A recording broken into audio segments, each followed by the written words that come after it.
All right, Council, we resume proceedings. Thank you, Mr. Chairman and Honorable Commissioners. I recall Mr. Edward Graham. Alaji. Alaji. Pen.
Mr. Graham.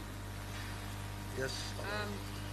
You talked to the Commission about your acts.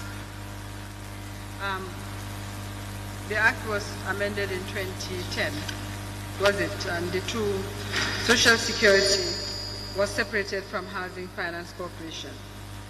And then in 2015, they were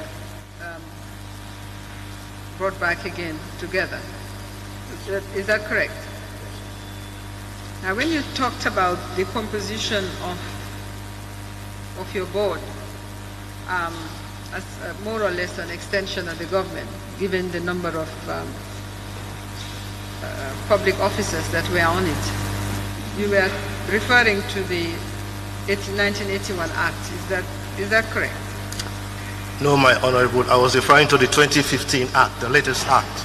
The 2015? Yes, please. But as you know, most of the loans we are talking about, at least the ones we discussed when we were here the last time, were loans that were given between 2010 and 2014, basically. So the act that applied was the 2010 Act. Did you realize that? The act that applied was the 2015 Act. Because the 2010 Act, whilst I was there, was not enacted as at that time. Okay. All right, I brought a copy. Do you have a copy of the Act? Which? Did you bring the 2010 Act, the 1981 Act? No, I don't have a copy of that.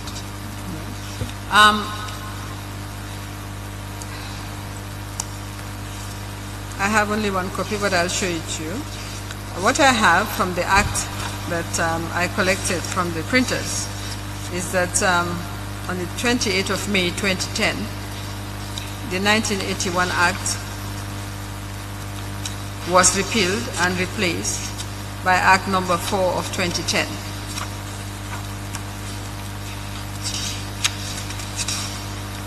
Which applied until 2015, when then you had the two parts of the corporation were consolidated again.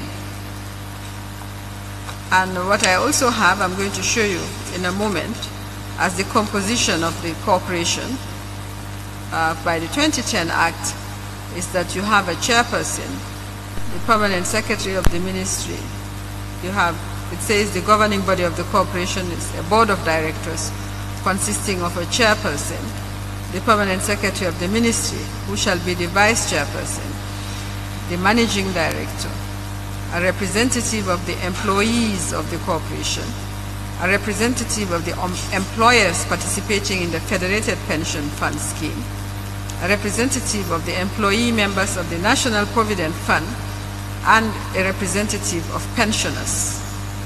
That's what I have. So basically, you're supposed to have 5 people who are not an extension of the public service, and a chairperson, the permanent secretary and managing director. Can you show the witness this act?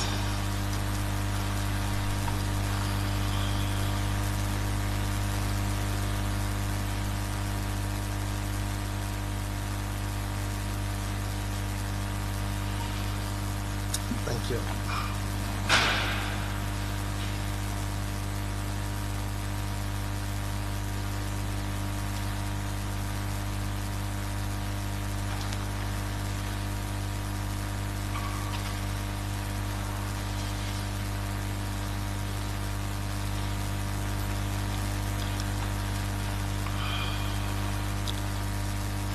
My Honorable, may I know your question? What are you asking me? I'd like you to confirm what act you were talking about, because last time you were here, Yes. you said to the question regarding the authority of the Office of the President, you said that as far as you are concerned, your act was part of an extension of the government. Your act, the constitution of your corporation was such that it was an extension of the government. And you mentioned the permanent secretaries who were there. And my question to you is, when you said all that, were you referring to the 1981 Act or the 19...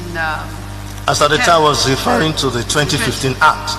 But notwithstanding that, yes, this Act that you've just given me, if you look to subsection 2 yes, of the section 6 of this Act, it tells you that the President shall appoint members of the board who are not ex-officio members, and after consultation with the Public Service Commission. Now, it says the same thing in the 2015 Act as section 5. In 2015 Act is at section 5 under subsection 1 and 2. Here in this Act is section 6, subsection 1 and 2. So it says practically the same thing. It's the President that appointed virtually all the members of the board, the governing body of Social Security. Let's first clear up your testimony. You know, it's important that the testimony is consistent and accurate. Yes. I just want you to confirm that under that act, the permanent secretaries that you mentioned as constituting the Social Security Board were not members of the Social Security Board between 2010 and 2015. The what?